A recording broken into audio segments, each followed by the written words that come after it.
Dios le bendiga, mis amados hermanos. Hoy vamos a ver lo que significa regularmente iglesia. La palabra en inglés deriva del griego kuriakos, que significa pertenece al Señor, pero también deriva de otra palabra griega, eclesia, de donde significa eclesiástico, denotando, ¿no es cierto?, una asamblea. Se usa en un sentido general, como lo vamos a ver en el libro de Hechos, capítulo 19, versículo 32. Voy a leerlo, está en la Biblia. Y unos pues gritaban una cosa y otros otra, porque le concurrían estar confusa, y lo más no sabían por qué se habían reunido. Pero ya se había aplicado esto en la Biblia 70 como un equivalente para la congregación del Antiguo Testamento. Por eso vamos a ver esto regularmente en el libro de Hechos, ¿no es cierto?, capítulo 7, versículo 38, que dice literalmente así: este es aquel Moisés que estuvo en la congregación en el desierto con el ángel, dice, ¿no es cierto?, que le hablaba en el monte Sinaí, y con nuestros padres, y que recibió palabras de vida que damos. En este sentido se adopta para describir una nueva reunión o congregación, ¿no es cierto?, de discípulos de Jesús.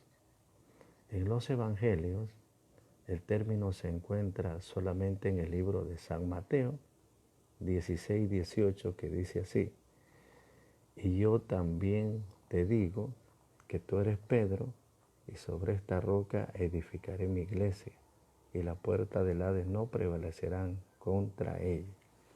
Esta escasez quizás puede explicarlo por el hecho de que ambos versículos parecen contemplar una situación que seguirá el ministerio terrenal de Cristo.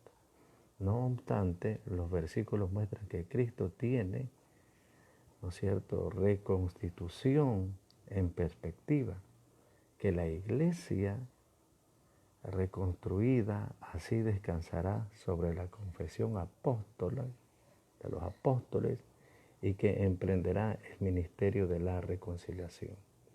Cuando volvemos a los libros de los Hechos, la situación cambia. La obra redentora ha sido ya cumplida, y la iglesia del Nuevo Testamento puede tener su cumpleaños en el Pentecostés. Por eso el término se usa ahora regularmente para describir los grupos locales de creyentes. Así leemos de la iglesia de Jerusalén en el libro de Hechos, capítulo 5, versículo 11. Y vino gran temor sobre toda la iglesia y sobre todos los que oyeron estas cosas. También en la iglesia de Antioquía, que dice así, Hechos 13, 1. Dice: había entonces en la iglesia que estaba en Antioquía profetas y maestros, Bernabé, Simón, el que se llamaba Niger, Lucio de Cirene, Manaén, el que se había criado junto con Herodes, el tetrarca, y Saulo.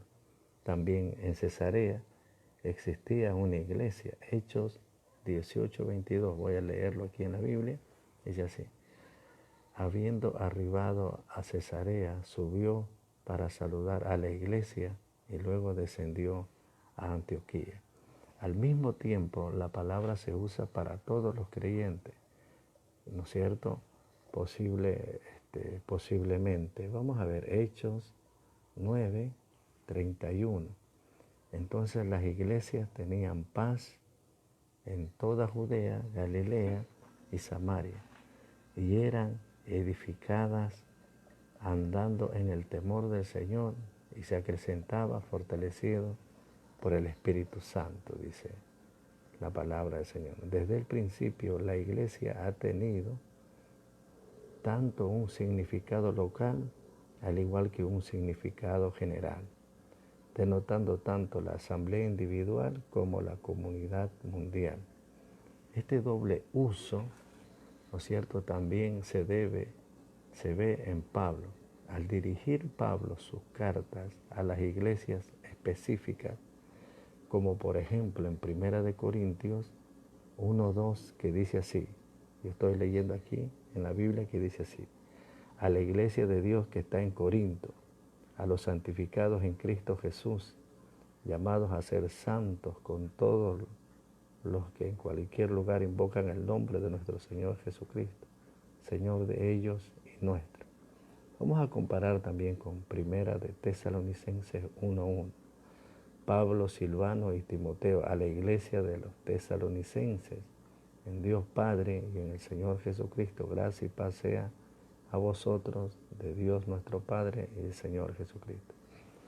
A la verdad, a veces parece que religiosada, más refiriéndose a grupos específicos dentro de la comunidad local como iglesia, como si estuviera enviando saludos a congregaciones dentro de una ciudad. Por ejemplo, Romanos 16:5 dice así: saludad también a la iglesia de su casa, saludadme a Epeneto, amado mío, que es el primer fruto de Acayo para Cristo. No obstante, Pablo también desarrolla más cabalmente el concepto de una iglesia, que consiste de todos los creyentes en todas las iglesias locales. Y para esto vamos a ver, ¿no es cierto?, acerca de esto, de las iglesias locales, en Primera de Corintios 10:32. No seáis tropiezo ni a judíos, ni a gentiles, ni a la iglesia de Dios. Para esto también vamos a ver en Colosenses 1:18.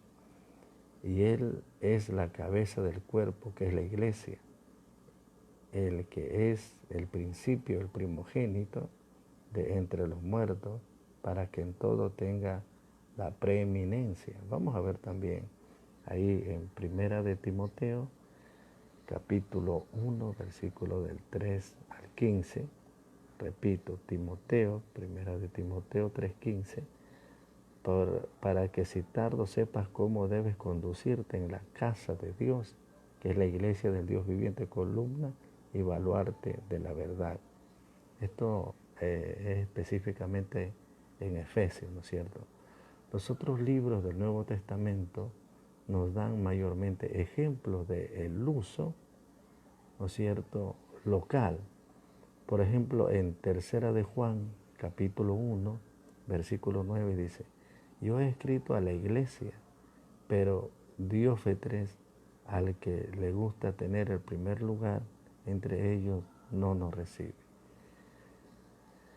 Dice literalmente, vamos a compararlo con el libro de Apocalipsis, capítulo 1, versículo 4. Juan, a las 7 iglesias que está en Asia, gracia y paz a vosotros, del que es, y el que era, y el que ha de venir, y de los 7 espíritus que están delante del trono.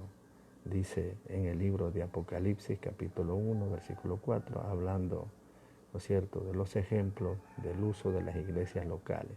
Vamos a ver también el libro de Apocalipsis 2:1, que dice así: escribe al ángel de la iglesia en Efeso, el que tiene las 7 estrellas a su diestra, el que anda en medio de los 7 candeleros de oro, dice esto: la iglesia no es principalmente una estructura humana como un organismo, ¿cierto?, político, social o económico.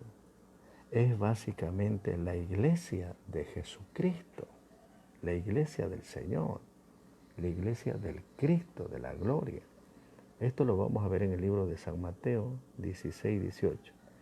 Y yo también te digo que tú eres Pedro, y sobre esta roca edificaré mi iglesia, y la puerta del Hades no prevalecerán contra ella, porque precisamente es la iglesia de Cristo que tiene poder. Iglesia de Cristo, de Jesucristo, iglesia del Dios viviente. Primera de Timoteo 3:15 dice así: para que si tardo sepas cómo debes conducirte en la casa de Dios, que es la iglesia del Dios viviente, columna y baluarte de la verdad.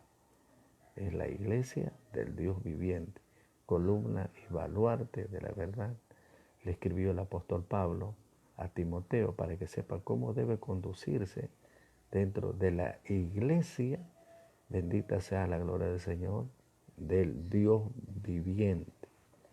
Es un edificio del cual Jesucristo es la principal piedra del ángulo o el fundamento de la iglesia. Ese es el Cristo. Esto lo vemos en Efesios capítulo 2, del 20 en adelante, que dice así: edificados sobre el fundamento de los apóstoles y profetas, siendo la principal piedra del ángulo Jesucristo mismo, en quien todo el edificio bien coordinado va creciendo para ser un templo santo del Señor, en quien vosotros también sois juntamente edificados para morada de Dios en el Espíritu.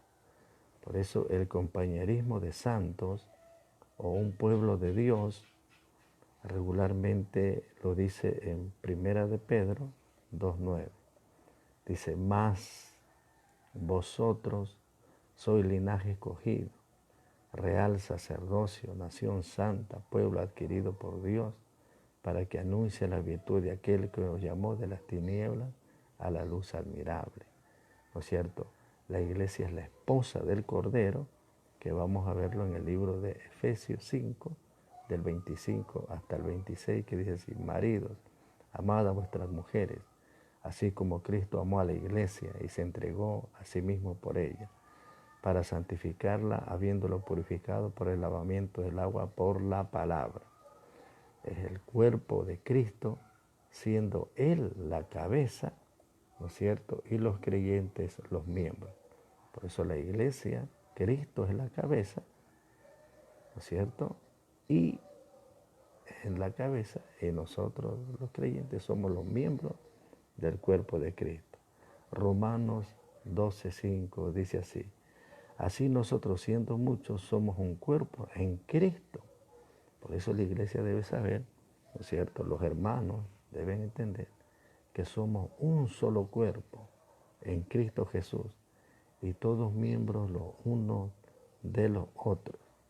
Vamos a ver también en Primera de Corintios, capítulo 12, versículo 12, porque así como el cuerpo es uno y tiene muchos miembros, pero todos los miembros del cuerpo, siendo muchos, son uno solo cuerpo, así también Cristo.